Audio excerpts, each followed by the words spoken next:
Well, good afternoon, everybody. Thank you for your patience as we're setting up. You see a lot of people to my left and to the right. And really what this means is this was amazing teamwork, any way you put it, whether it's the law enforcement agencies that are represented here or the family that is here in support of what happened.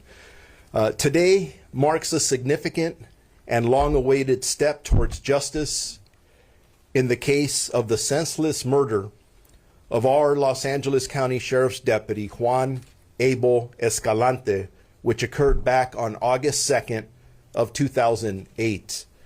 After 17 years on the run, 38-year-old fugitive Roberto Salazar has finally been returned to the United States to face justice. The Mexican Attorney General's office and the Mexican Security Ministry have confirmed the transfer of 26 individuals to the United States, following an agreement with the U.S. Department of Justice that it will not seek the death penalty in this specific case. This transfer represents the culmination of tireless and unwavering work by a broad group of law enforcement detectives from the Sheriff's Department, the Los Angeles Police Department, and the U.S. Marshal's Office, along with our District Attorney's Office. Among them, I want to especially recognize Sheriff's Homicide Unsolved Detective, or Unsolved Unit Detective, I should say, David Ishibashi, whose relentless commitment to this case embodies the best of what we all stand for. From the very beginning, our investigators have worked side by side with the Los Angeles Police Department and our federal partners at the U.S. Marshals Service, leaving no lead unchecked and no effort spared. Now, just a little bit of the background on what happened back in 2008. In the early morning hours of August 2nd of 2008, Deputy Juan Abel Escalante, a dedicated public servant, a husband, a father, and a very proud member of the law enforcement family here at the Los Angeles County Sheriff's Department, was ambushed and killed outside his Los Angeles home as he was getting ready to leave to work. A joint investigation by the Los Angeles Police Department's Robbery Homicide Division and our Los Angeles County Sheriff's Department Homicide Bureau quickly identified suspect Roberto Salazar, a known criminal street gang member, as one of the suspects involved in the murder of Deputy Escalante. While 5 other suspects were arrested, Salazar fled to Mexico and eluded capture for over a decade. In 2009, Salazar indicated in a federal RICO case targeting the criminal gang he had ties to, and a series of warrants followed. A federal warrant for his arrest was issued in September of 2009, followed by a Los Angeles County Superior Court felony warrant in 2011 for the murder of our Deputy Escalante. Salazar is believed to be the passenger in the suspect vehicle on the day of this murder. Despite multiple failed attempts to arrest him over the years, our resolve never, ever wavered. Then earlier this year in March, Mexican authorities working with the U.S. Marshals Service Technical Operations Group developed information which led to the location and eventual arrest of Salazar approximately 3 hours south of Mexico City. After months of legal proceedings, his extradition has finally been secured. Our goal was always very clear: to bring justice to Deputy Escalante's family. We have never forgotten our brother, Deputy Juan Abel Escalante. Justice has been a long time coming, but today we are one step closer. A little bit more about Juan. He was born on September 4th, 1980. He served our country as a U.S. Army reservist. He graduated from Academy Class 346 or 346 on April 6th of 2006. He eventually was assigned to Men's Central Jail, where he worked for 2.5 years. He had earned a reputation at work for caring deeply about his partners, being absolutely dependable and a go-to guy, and would absolutely get things done. Deputy Escalante was a family man who loved his 3 children, and he loved music as well. Throughout the years, our deputies have continued to support the Escalante family and stayed in touch with them, including attending graduations, birthday celebration, and family events. This milestone would not have been possible without the steadfast collaboration of our partners, the Los Angeles Police Department, the U.S. Marshal Service, the U.S. Department of Justice, and the Mexican law enforcement authorities. Each agency played a critical role in this operation, and we are deeply grateful for all of their efforts on behalf of the family. While today's development cannot undo the grief to bring back Deputy Escalante, it delivers a measure of accountability. Salazar will now answer for his alleged role in this brutal and heinous crime. In a United States courtroom and in the community where Deputy Escalante served his community and gave his life. Just days ago, on the anniversary of his death, several of our deputies stood alongside Deputy Escalante's family at his gravesite, honoring not only the fallen deputy, but a loved one whose absence still is felt very deeply amongst all of us. Our department will never forget Deputy Escalante and will always stand with his family today, tomorrow, and for as long as it takes. We remain committed to seeing this case through to its conclusion and honoring Deputy Escalante's service and the sacrifice that he made. And may he still continue to rest in peace. With that, I'd like to call up my partner to the mic, the Chief of the Los Angeles Police Department, Chief Jim McDonald. Well, thank you, Sheriff, and good afternoon, and thank you all for being here. Today marks a significant milestone in the pursuit of justice for the murder of Los Angeles County Sheriff's Deputy Juan Escalante that occurred back in August of 2008.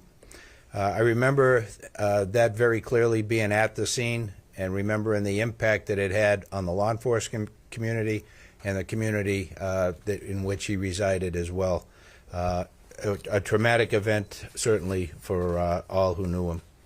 The ambush and killing of Deputy Escalante outside his home in the city of Los Angeles was an act of senseless violence that deeply affected both the Sheriff's Department and the LAPD families, as well as, I mentioned, our entire community. In 2008, there was a surge in gang crime in the Northeast area. The area was seeing crimes against the community as well as targeted threats to law enforcement rise. Following the murder of Deputy Escalante, an Avenues Gang Task Force was formed to target gang violence in the area. The task force used every tool and technology at its disposal to gather information that proved critical in identifying Salazar as the suspect. Unfortunately, before detectives were able to secure an arrest warrant for Salazar, he fled to Mexico. Since then, LAPD detectives have been working with the U.S. Marshal Service and the Los Angeles County Sheriff's Department to arrest Salazar. About 5 months ago, Salazar was located and arrested in Mexico. This outcome was made possible with the assistance of the LAPD Foreign Prosecution Liaison Unit and Gang and Narcotics Division. Today, Roberto Salazar, who was in the suspect vehicle the night of Deputy Escalante's murder, has been returned to the United States to face trial. This outcome was made possible through extraordinary cooperation between local, state, federal, as well as international partners. I want to extend my deepest gratitude to every agency and individual who worked tirelessly across the border for many years to be able to ensure that all involved in this terrible crime are brought before the court. The arrest and return of Salazar demonstrates our unwavering commitment. No matter how much time passes, we will pursue justice for victims, their families, and our community. On behalf of the LAPD, we honor the memory of Deputy Juan Escalante, and we reaffirm our dedication to protecting those who protect others. Let me introduce now the District Attorney of Los Angeles County, Nathan Hochman. Thanks, Nate.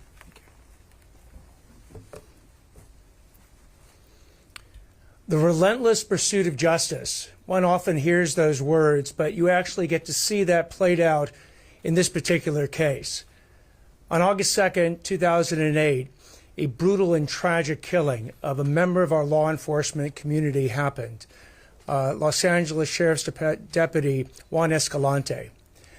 And as you heard, what then happened was law enforcement and the district attorney's commitment to bring these killers to justice.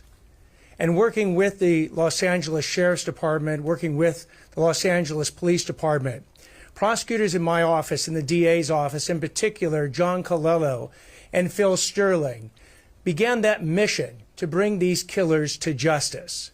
There were 6 people involved in this absolute brutal murder. 5 of them have already received justice and been through the system. The shooter was named Carlos, went by the moniker Stony Velasquez. He actually pled guilty to first-degree murder with special circumstances and is doing a life without the possibility of parole sentence. Guillermo Hernandez, also known as Flea, was one of the back seat passengers that day. And he, too, pled guilty to voluntary manslaughter with a gang allegation and is doing 24 years in prison. Jose Renteria, he went by the name Snapper. He actually went ahead and went to trial in this matter, and he is the one who supplied the murder weapon to Mr. Velasquez. After going to trial, he was convicted on the charges, and he is doing life without the possibility of parole in prison. Arnaldo Pineda also went by the moniker Nolo. He was the person that was forced to drive by Mr. Velasquez, and he cooperated and testified for the people at the preliminary hearing and the trial of Mr. Renteria. He was sentenced to 14 years in state prison.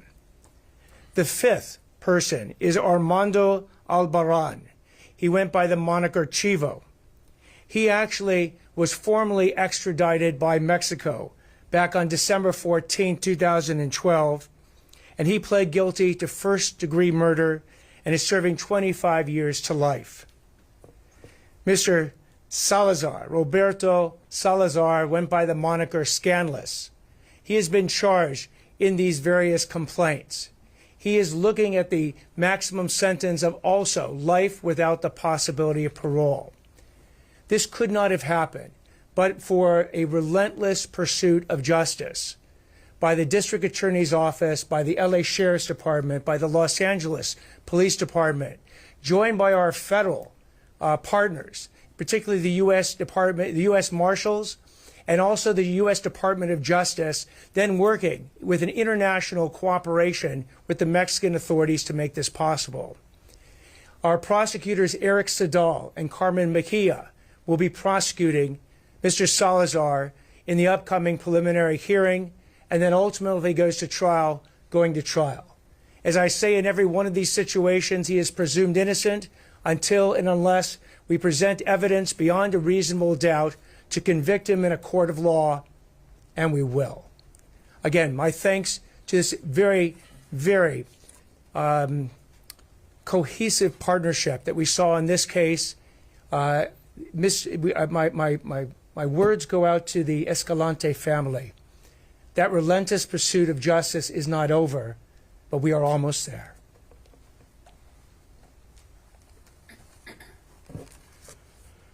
Thank you, Mr. Hochman, and thank you to everyone in your department and to Chief McDonald. I really appreciate the work of all your detectives. Did an amazing job. It took, I think if my math is right, about 17 years, but we never let go.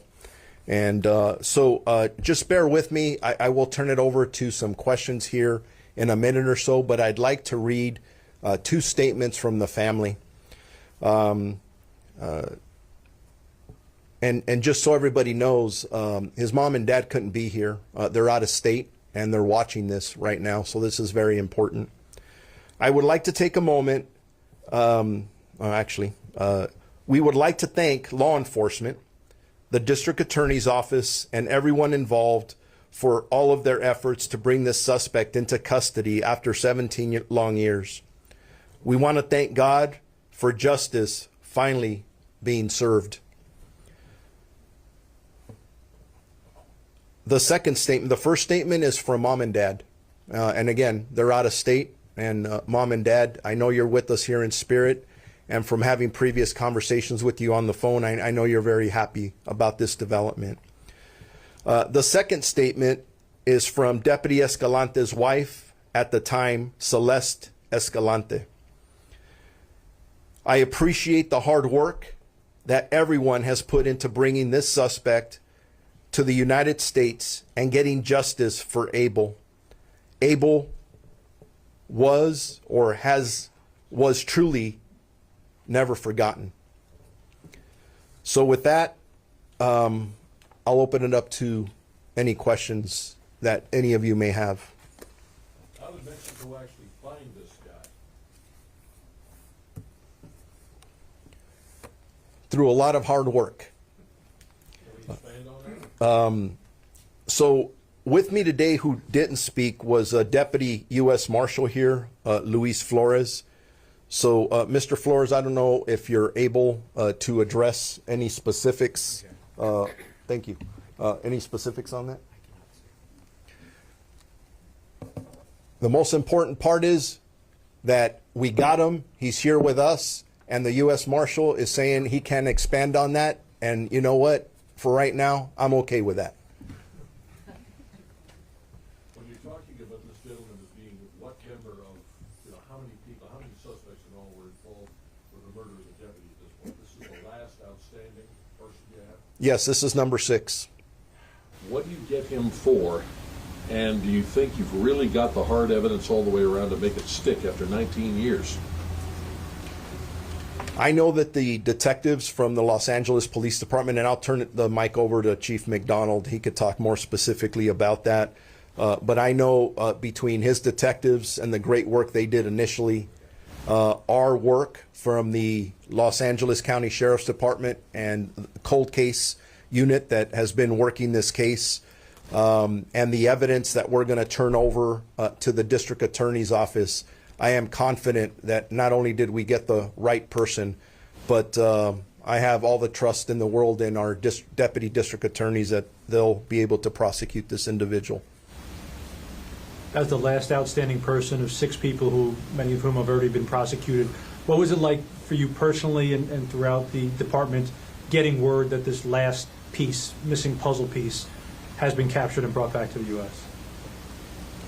From talking to our employees who were intimately involved in this case, a huge sigh of relief. When a member of our department is killed in the line of duty, and I think I could speak for the Los Angeles Police Department and the U.S. Marshal Service and the DA's office, it's a great loss to us. And we commit to the family from the time it happened that we will do everything we can to support their individual needs. And if there is an outstanding suspect in a murder, as there was in this case, we assure them that we will do everything we can, resource-wise, to make sure that we bring these individuals to justice. So getting the satisfaction from so much hard work from our detectives, and I believe we have some of the best detectives in this region, no one's going to get away, not like this.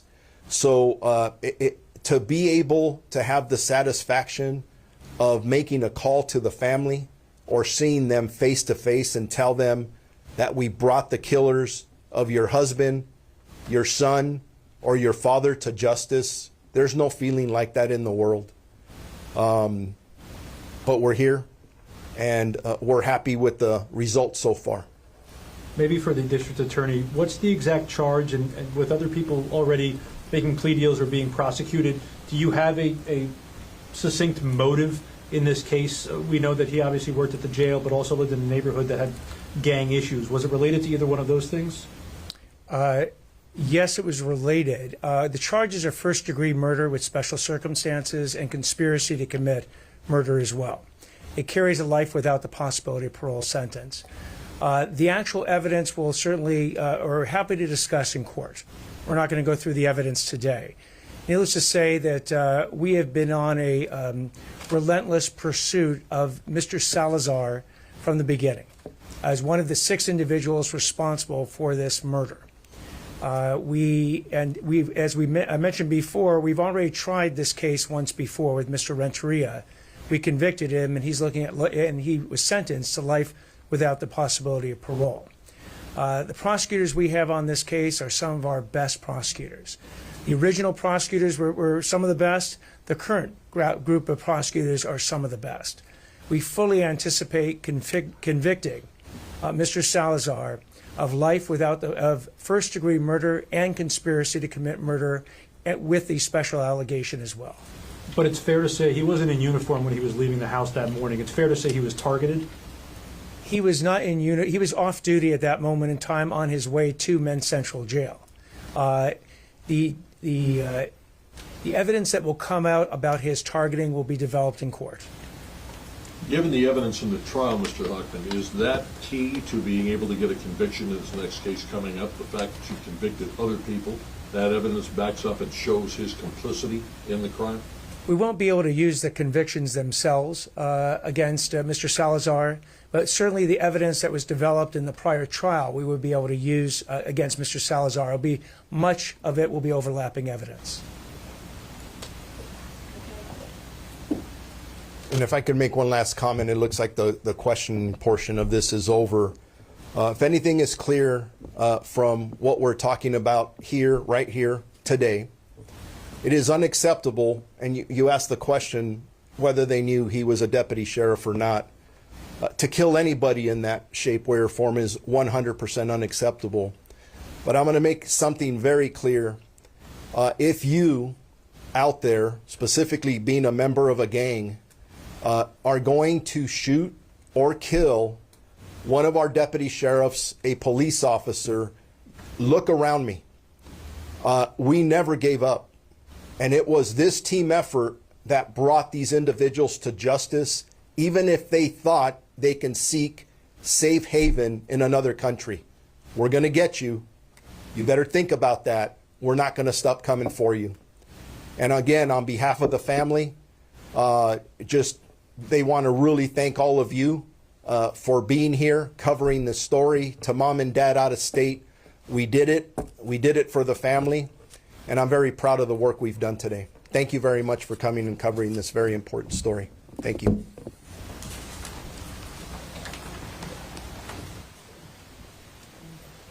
Anybody need Spanish?